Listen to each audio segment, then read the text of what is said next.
Alright guys, here's another one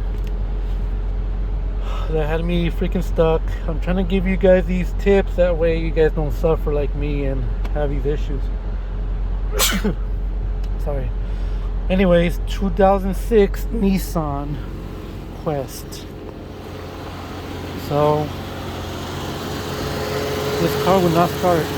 Crank, no start. I was driving the car and it just died on me. It died, and then I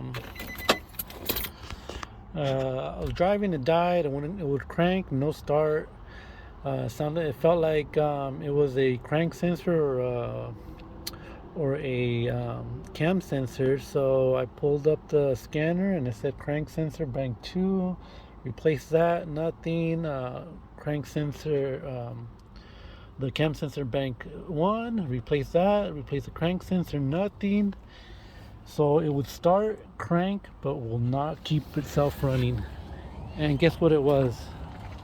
So I guess one of these VVT solenoids went bad. This one right here went bad, and I guess when these go bad, the car goes into fail-safe mode, and it won't run. So as soon as I replaced this part, boom, it started right up like nothing.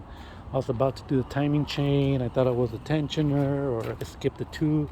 I jumped a tooth. So before you guys do anything else, make sure you check those and replace them. They're cheap on eBay, 40 bucks for both. So try to do that, and then hopefully that works out. Easy fix. All right, thanks.